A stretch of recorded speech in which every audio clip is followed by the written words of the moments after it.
Bonjour. Aujourd'hui, nous allons découvrir cette travaux pratiques réalisés avec la carte Arduino. Au programme, programmation, capteur, automatisation et bien plus encore. Ces projets montrent comment la théorie se transforme en applications concrètes. Plongez avec nous dans l'univers de l'innovation technologique. L'IDE d'Arduino est un environnement de développement intégré où nous écrivons, compilons et téléversons nos programmes sur la carte Arduino. C'est un outil simple à utiliser et idéal pour les débutants en électronique et en programmation.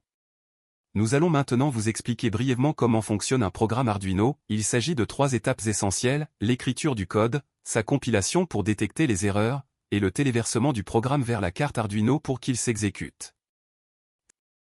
TP1, clignoter une LED.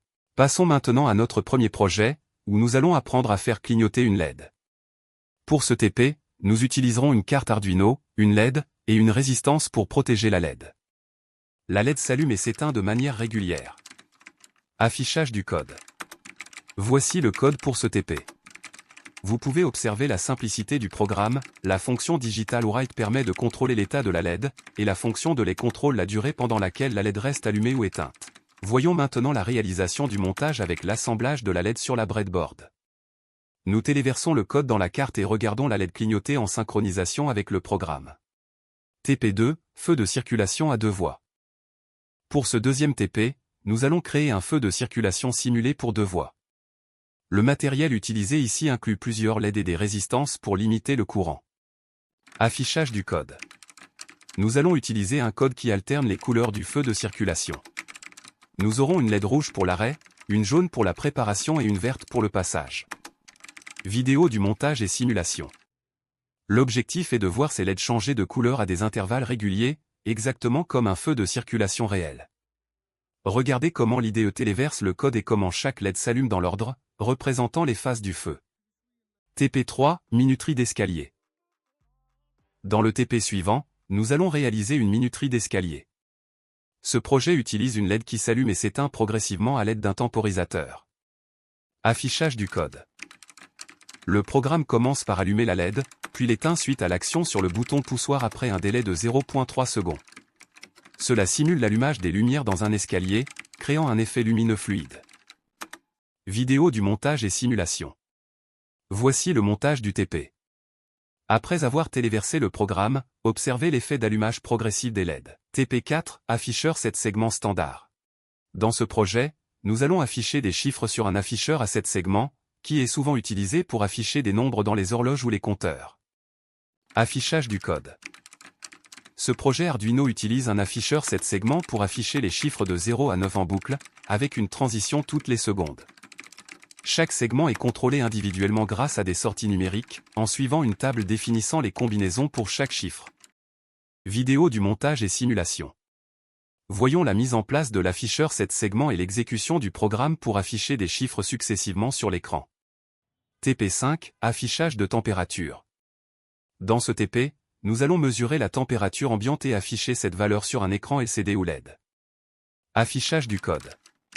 Le capteur de température utilisé ici est connecté à la carte Arduino et envoie les données qui sont ensuite affichées sur l'écran. Le code récupère la lecture du capteur, puis l'affiche sur l'écran LCD. Vidéo du montage et simulation. Voyons maintenant l'affichage en temps réel de la température sur l'écran. Le programme met à jour la température toutes les secondes. TP6, contrôle d'un moteur DC. Dans ce TP, nous allons contrôler un moteur à courant continu, DC, en ajustant sa vitesse et son sens de rotation. Affichage du code. Nous utilisons un transistor pour contrôler le moteur et une diode pour protéger contre les variations de courant. Vidéo du montage et simulation. Observez maintenant le contrôle du moteur en action, avec l'ajustement de la vitesse en temps réel. TP7, commande d'un servomoteur. Dans ce dernier TP, nous allons piloter un servomoteur. Ce projet montre comment déplacer un bras ou un objet à un angle précis. Affichage du code. Le programme utilise la bibliothèque Servo pour contrôler la position du moteur. Nous allons définir un angle spécifique et observer comment le moteur se déplace précisément à cet angle. Vidéo du montage et simulation. Voici le résultat avec le mouvement du servomoteur, illustrant la précision de ce système. Conclusion. En résumé, nous avons découvert comment Arduino peut transformer des idées simples en projets captivants. Chaque étape, que ce soit allumer une LED ou créer un capteur de température, nous plonge dans l'univers fascinant de l'électronique et de la programmation. Imaginez le potentiel, un robot qui suit une ligne, un système d'arrosage automatique, ou même une alarme de sécurité. Arduino n'est pas seulement un outil, c'est une porte ouverte vers l'innovation. En explorant ces projets, vous ne développez pas seulement vos compétences techniques, mais vous stimulez aussi votre créativité. Alors, n'hésitez pas à plonger dans l'aventure Arduino et à réaliser vos propres créations. C'est un voyage passionnant qui ne demande qu'à être commencé. Merci d'avoir suivi cette présentation, et n'hésitez pas à continuer vos explorations avec Arduino.